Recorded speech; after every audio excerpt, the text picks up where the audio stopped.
Olá, sejam bem-vindos mais uma vez e a gente continua com a leitura do livro A Chave Mestra, lição 19. O medo é uma poderosa forma de pensamento. Ele paralisa os centros nervosos, afetando a circulação do sangue. Isso, por sua vez, paralisa o sistema muscular, de modo que o medo afeta o indivíduo inteiro, o corpo, o cérebro, os nervos e os níveis físico, mental e muscular. Naturalmente, o modo de vencer o medo é tornar-se consciente do poder. O que será essa força misteriosa que chamamos poder? Não sabemos, mas por outro lado, tampouco sabemos o que é a eletricidade. Mas sabemos que, ao aceitarmos as exigências da lei que governa a eletricidade, ela será a nossa servidora obediente. Ela irá iluminar nossas casas e cidades, movimentar nossas máquinas e nos servir em todos os momentos que a ela recorrermos. O mesmo ocorre com a força vital. Embora, sem sabermos o que ela é, e talvez jamais chegaremos a saber, temos a consciência de que ela é uma força primária que se manifesta por intermédio dos corpos vivos e que, ao acatar as leis e princípios pelos quais ela é governada, podemos nos abrir a um fluxo mais abundante dessa energia vital e, assim, expressar o grau mais elevado possível de eficiência mental, moral e espiritual. A lição 19 fala, de um modo muito simples, de como desenvolver a força vital. Se você puser em prática a informação exposta nesta aula, em breve irá expressar o senso de poder que sempre foi a marca distintiva da genialidade. A busca da verdade já não constitui uma aventura aleatória, e sim um processo sistemático, e é lógica em sua operação. Todos os tipos de experiência têm voz na tomada de decisão. Ao buscar a verdade, estamos buscando a causa suprema. Sabemos que toda experiência humana é um efeito. Então, se na avaliação da causa virmos que ela pode ser conscientemente controlada por nós, o efeito ou a experiência também estarão sob nosso controle. A experiência humana já não estará então à mercê do destino. O ser humano não será o filho da fortuna, mas sim do destino. O destino e a fortuna serão controlados com a mesma prontidão com que um capitão controla o seu navio ou um maquinista controla seu trem. No final, todas as coisas são redutíveis ao mesmo elemento, e por serem dessa forma traduzíveis, uma em termos da outra, elas devem estar sempre em relação recíproca e talvez nunca estejam em oposição entre si. No mundo físico, existem inúmeros contrastes e, para efeito de conveniência, eles podem ser designados por nomes distintivos.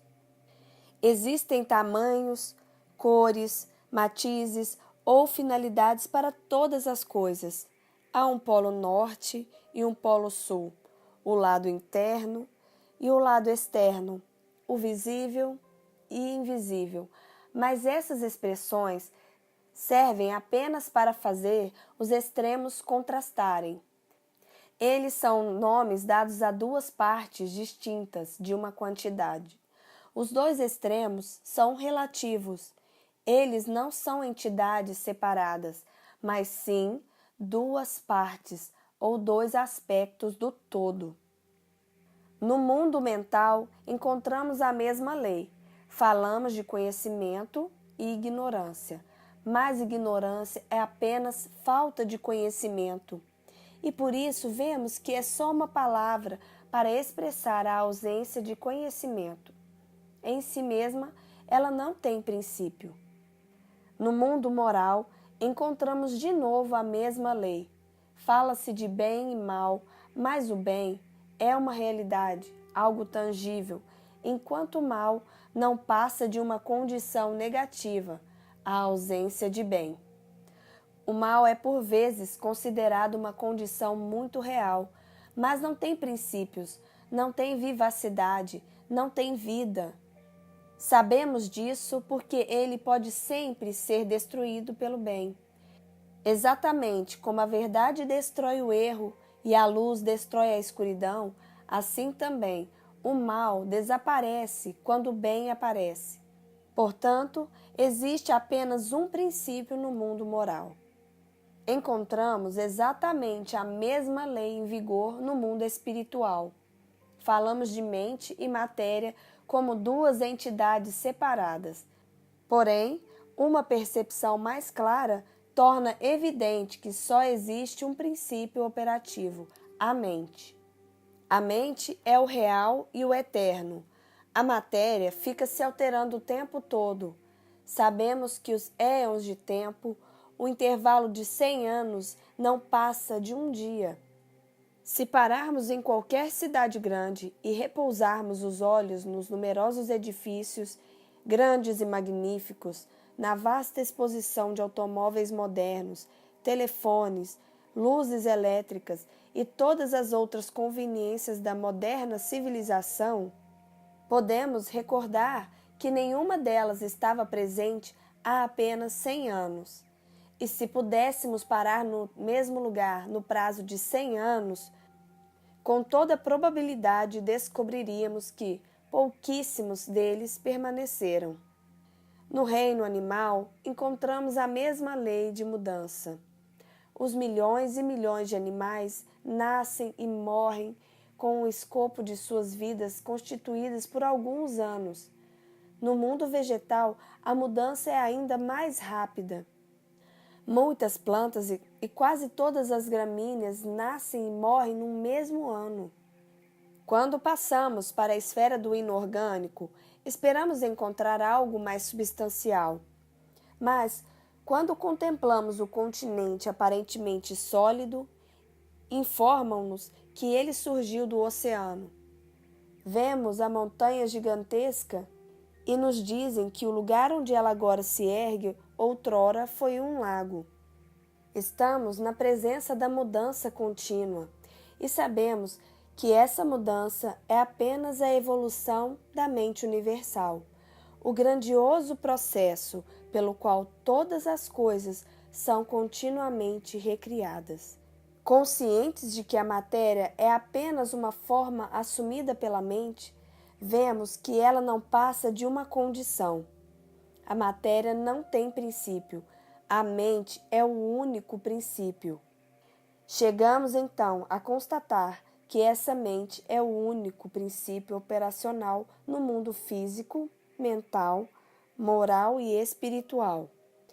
Também sabemos que essa mente é estática. Sabemos que a capacidade do indivíduo de pensar é a capacidade de agir sobre a mente universal e convertê-la em mente dinâmica ou mente em movimento. Para tanto, o combustível tem de ser injetado sob a forma de alimento, pois o homem não consegue pensar sem comer, e assim verificamos que até mesmo uma atividade espiritual, como o pensamento, só pode ser convertida em fonte de prazer e lucro mediante o emprego de meios materiais.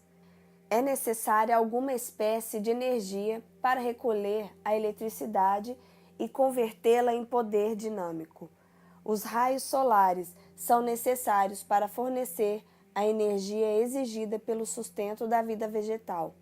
Logo, para o indivíduo poder pensar e assim agir sobre a mente universal, também é necessário dispor de energia sob a forma de alimento. O pensamento, como você talvez saiba ou não, fica tomando forma constantemente e eternamente. Ele está sempre em busca de se expressar. De todo modo, o fato é que, se o seu pensamento é poderoso, construtivo e positivo, Isso se dará claramente a perceber no estado de sua saúde, de seus negócios e de seu ambiente. Se seu pensamento é fraco, crítico, destrutivo e negativo, ele se manifestará em seu corpo como medo, preocupação e nervosismo.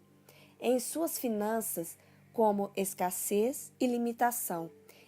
E ainda nas condições conflituosas de seu ambiente. Toda riqueza é fruto do poder. As posses só têm valor quando conferem poder. As ocorrências só são significativas quando afetam o poder. Todas as coisas representam certas formas e graus de poder. O conhecimento de causa e efeito, conforme mostrado pelas leis que governam o vapor, a eletricidade, a afinidade química e a gravitação, permite à humanidade planejar corajosamente e executar destemidamente. Essas leis são chamadas de leis naturais porque governam o mundo físico, mas nem todo poder é poder físico. Há também o poder mental e ainda os poderes moral e espiritual. O que são nossas escolas, as nossas universidades, senão centrais elétricas de poder e lugares onde o poder mental está sendo desenvolvido? Assim como existem muitas centrais elétricas potentes para a aplicação do poder a um maquinário poderoso, graças ao qual a matéria-prima é convertida para as necessidades e os confortos da vida, assim também as usinas de poder mental reúnem a matéria-prima que cultivam e beneficiam e convertem num poder infinitamente superior a todas as forças da natureza, por mais extraordinárias que elas sejam. O que é essa matéria-prima que está sendo coletada em milhares de centrais elétricas mentais pelo mundo afora e transformada no poder que está evidentemente controlando todos os outros poderes? Em sua forma estática é a mente e em sua forma dinâmica é o pensamento. Esse poder é superior porque existe num plano mais alto, porque permitiu ao homem descobrir a lei pela qual essas maravilhosas forças da natureza podiam ser capturadas e levadas a fazer a tarefa de centenas de milhares de homens. Ele permitiu ao ser humano descobrir leis pelas quais foram aniquilados o tempo e o espaço, e foi vencida a lei da gravidade. O pensamento é a força ou energia vital que está sendo desenvolvido e na última metade do século XX produziu resultados tão surpreendentes que deu lugar a um mundo absolutamente inconcebível para quem tivesse vivido há meio século ou um quarto de século. Se esses resultados foram garantidos pela organização dessas centrais elétricas mentais em 50 anos, o que não se poderá esperar dos próximos 50 anos?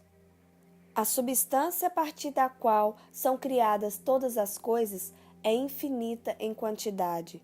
Sabemos que a luz viaja à velocidade de 300.000 quilômetros por segundo e sabemos que há estrelas tão remotas que sua luz leva 2.000 anos para nos alcançar. E sabemos que tais estrelas existem em todas as partes do céu. Também sabemos que essa luz se propaga em ondas, de modo que, se não fosse contínuo o éter em que viajam, elas não conseguiriam nos alcançar. Só podemos, então, chegar à conclusão de que essa substância, ou éter, ou matéria-prima, está universalmente presente. Como, então, ela se manifesta em forma? Na ciência elétrica, uma bateria é formada pela conexão de polos opostos de cobre e zinco, o que leva uma corrente a fluir de um polo a outro, produzindo energia. Esse mesmo processo é repetido com relação a todas as polaridades e, como todas as formas, simplesmente depende da frequência vibratória das consequentes relações dos átomos uns com os outros, se desejarmos mudar a forma da manifestação, devemos mudar a polaridade. Este é o princípio da causalidade. Para o seu exercício desta semana, concentre-se, e quando eu uso a palavra concentrar, quero dizer tudo o que ela implica. Absorver-se no objeto do pensamento a ponto de não ter consciência de nada mais. E faça isso alguns minutos por dia. Para nutrir o corpo, você reserva o tempo necessário às refeições. Por que não reservar tempo à assimilação do alimento mental? Deixe o pensamento se deter no fato de que as aparências enganam. A terra não é plana, tampouco estacionária. O céu não é uma cúpula. O sol não se move. As estrelas não são pontinhos de luz. E descobriu-se que a matéria, outrora considerada fixa, se encontra em estado de fluxo perpétuo. Tente entender que rapidamente se aproxima o dia em que os modos de pensar e agir terão de ser ajustados ao conhecimento em constante progressão da operação de princípios eternos. E o autor termina a lição com uma frase de Channing: o pensamento silencioso é, afinal de contas, o agente mais poderoso dos negócios humanos. Fim da lição 19. Muito obrigada a todos e até a próxima semana com a lição 20.